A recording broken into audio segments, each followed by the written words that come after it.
मेरे प्यारे बच्चों, मेरे भाइयों और बहनों, मैंने पिछली बार बताया था कि मंत्र किसे कहते हैं और भजन करने में कठिन क्यों है। और जब ये आपके साधन अनुसार आपके हाथ आ जाता है, तब इसमें धीरे धीरे धीरे धीरे आनंद आना शुरू हो जाता है।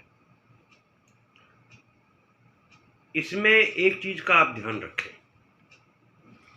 एक तो आपका आसन अगर जमीन में ही हो, कच्ची जमीन में, ये मैं आपको अपना अनुभव बता रहा हूं।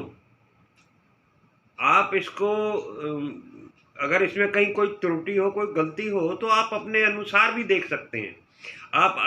आप जो ना, जो आपका बैठने का साधन है या जो भजन कर रहे हैं, वो इसको आप अपने अनुसार भी जो ना, जहां आपको फिट बैठता है, उस अनुसार भी आप चले चले, जैसे आपको अच्छा लगे। जहां आपका ये लगता हो कि मैं ठीक चल रहा हूं, वहां उसको उसी तरीके से रखें, आप उसमें बदलाव ना करें।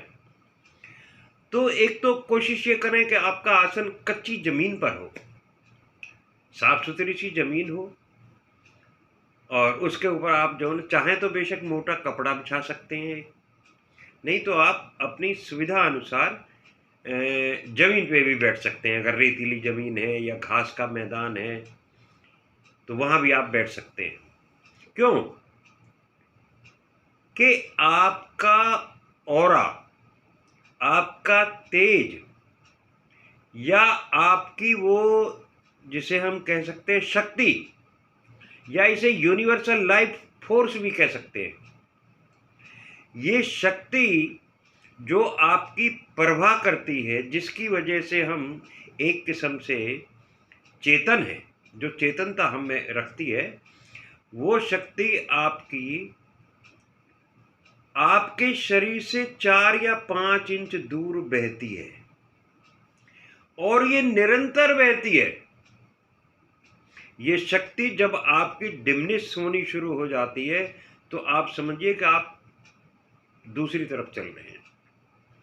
मेरे कहने का मतलब यह है कि आपकी शक्ति जो है ये डिमिनिश नहीं होनी चाहिए, ये कम नहीं होनी चाहिए। अब इसको कैसे कि 4-5 इंच जो है ना, ये ऊपर से निरंतर नीचे की तरफ बहती रहती है, चारों तरफ। तो ये जमीन के साथ अगर लगी रहे, तो जमीन का जो गुरुत्वाकर्षण है, जैसे हम जिसको गुरुत्व कहते हैं, वो गुरुत्वाकर्षण जो है ना, वो आपके साथ बना रहे, जुड़ा रहे।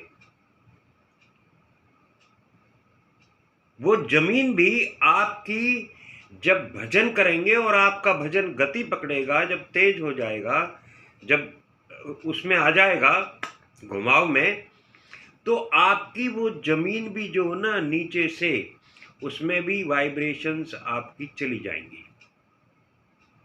वो जमीन भी आपकी जो है एक किस्म से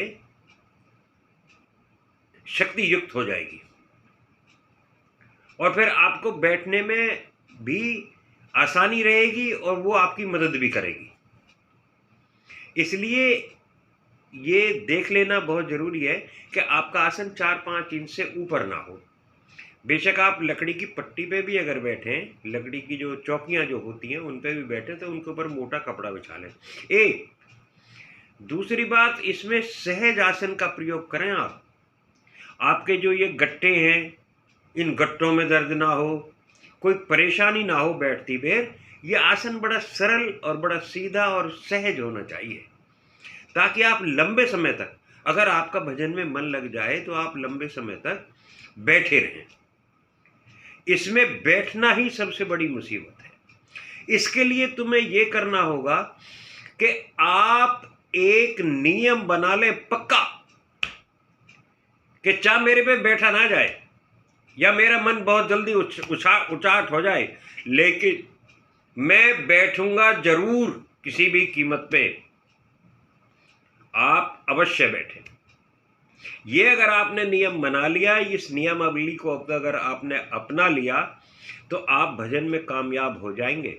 वरना इसमें जो है आदमी उचाट हो जाता है, और ये एक दिन छोड़ दिया जाए ना तो अगले दिन बैठने को मन नहीं करता, ये मन भाग जाता है।